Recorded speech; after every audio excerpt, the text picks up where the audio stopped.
मेरे मसीह भाइयों एवं बहनों, मैं फादर जय प्रदीप दिल्ली महाधर्म प्रांत के पुरोहित हूँ।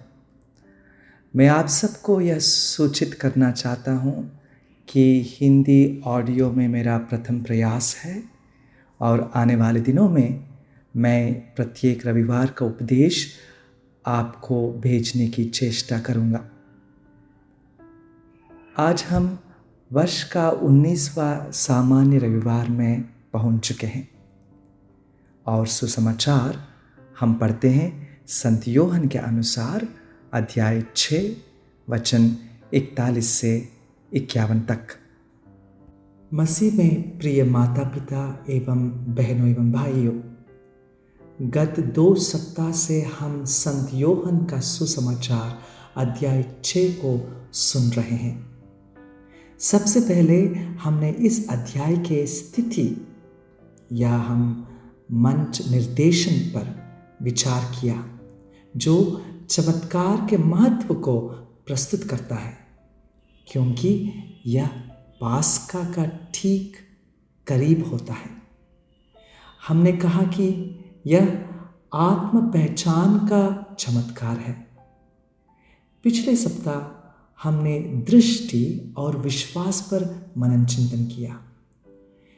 प्रेरितों और लोगों की नासमझी एवं उलझन के बीच यीशु ने उन्हें यह कहते हुए प्रोत्साहित किया कि यह ईश्वर का कार्य है, तुम उस पर विश्वास करो जिसे उसने भेजा है।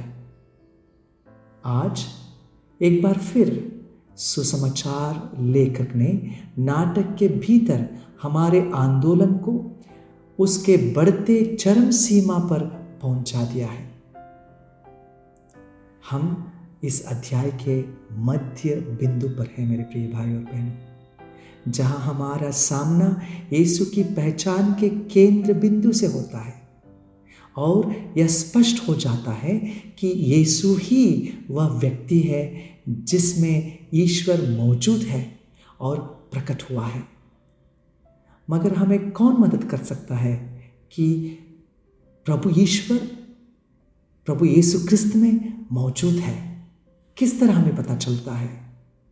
हम वचन 41 को हम जब पढ़ेंगे तो पता चलता है कि पहली बार हम इस अध्याय में यहूदी शब्द से मिलते हैं। यहूदी आमतौर पर कहे तो लोगों का यह समूह परमेश्वर के चुने हुए लोगों का प्रतिनिधित्व करता है। यहूदी लोग इस रहस्य के प्रकटीकरण के सबसे करीब है। जब हम इन पंक्तियों को दोबारा पढ़ते हैं तो हमें मरुभूमि में भगवान के साथ यहूदियों की यात्रा के दौरान होने वाली बड़बड़ाहट की याद आती है। यीशु मसीह में ईश्वर की उपस्थिति भी इसी तरह की प्रतिक्रिया उत्पन्न करती है। हमें थोड़ा सा ध्यान में रहना चाहिए मेरे प्रिय भाई और बहनों।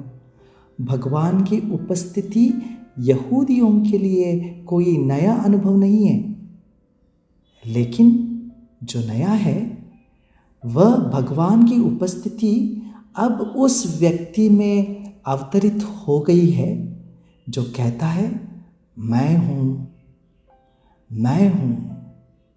मगर लोग कहते हैं यीशु यूसुफ का पुत्र, जिसके पिता और माता को हम जानते हैं, अब वह कैसे कह सकता है मैं स्वर्ग से उतरा हूं? हम इधर देखते हैं कि प्रभु यीशु के इन बातें हमारे यहूदी लोगों के समझ से परे हैं, शायद हमारे समझ से भी परे हैं। और इसीलिए दरअसल यहूदी भी हमारे लिए बोल रहे हैं, क्योंकि हम भी यह विश्वास करना चाहते हैं कि हमने ईश्वर को पूरी तरह समझ लिया है।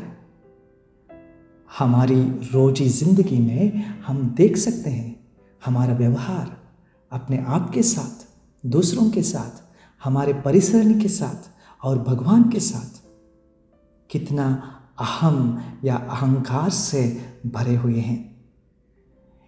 ऐसी मानवीय सोच के लिए अर्थात हमारे सभी पूर्वाग्रह, हमारे संदेह, हमारे संकीर्ण मानसिकता वाले परिसर या दावे, जिसे हम 22 से लेकर 32 के वचनों में पाते हैं, इनके लिए हम वचन 41 में उत्तर पाते हैं।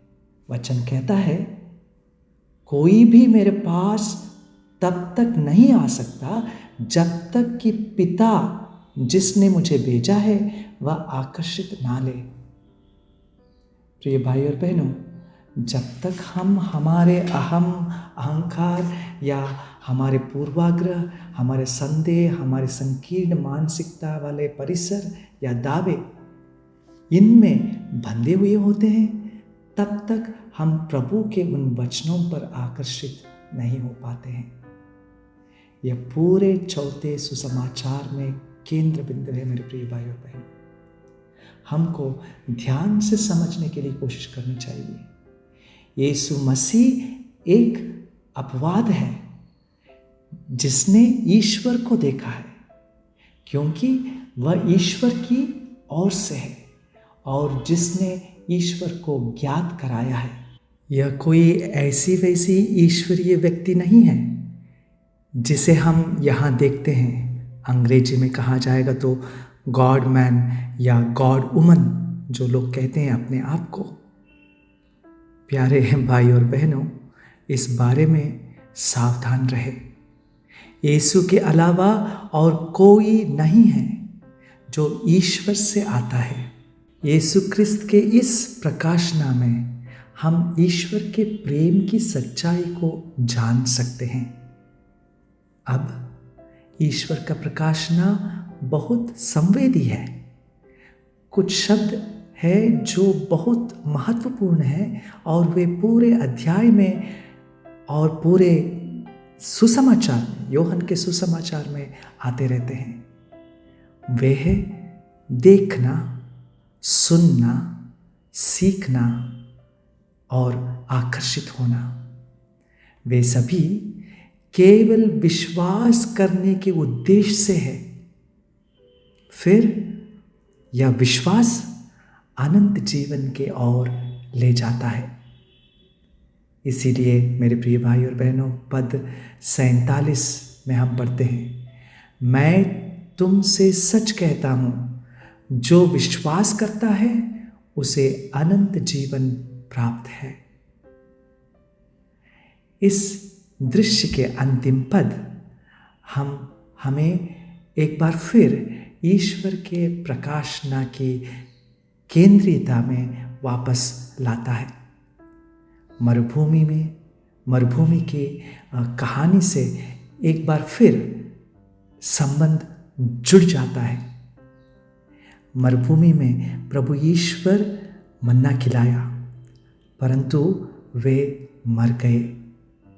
इसके विपरीत आज हम देखते हैं सुसमाचार में ईश्वर रोटी का दाता बना हुआ है, लेकिन पिछला परिणाम अब मान्य नहीं है, क्योंकि यदि कोई इस रोटी में से खाएगा तो वह सदा जीवित रहेगा। तो फिर यह रोटी क्या है? क्या यह उस मन्ना जैसा है जिसे हम जानते हैं? जी हाँ, यह मन्ना जैसा है, परंतु यह रोटी विशेष रूप से उसी में जानी और समझी जाती है जो जगत के जीवन के लिए अपना प्राण दे देगा। यह महत्वपूर्ण है। यह रोटी उस व्यक्ति से जुड़ी है जो पूरी दुनिया के लिए अपना जीवन देता है। यह रोटी और कुछ नहीं बल्कि यीशु का शरीर है।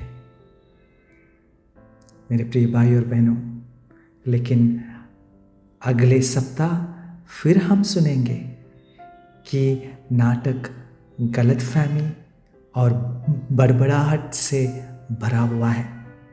इस बड़बड़ाहट अपने अगले चरण विवाद और बहस से मिल जाती है। यह विरोध की नई ऊंचाइयों पर पहुंचेगा। लेकिन अभी हम पाठ के केंद्र तक पहुंच गए हैं, जहां यीशु ख्रिस्त कहते हैं, स्वर्ग से उतरी हुई रोटी मैं हूं। मेरे प्रिय मित्रों, जैसे जैसे हम पाठ के साथ आगे बढ़ते हैं, आइए हम प्रभु से कृपा मांगे कि अपनी सभी इंद्रियों पर ध्यान दे सके, जिनके माध्यम से हम देखते हैं, सुनते हैं, सीखते हैं और आकर्षित होते हैं, और अंत में प्रभु में विश्वास करते हैं, ताकि हम शाश्वत जीवन पाए और हमें शाश्वत जीवन मिल सके।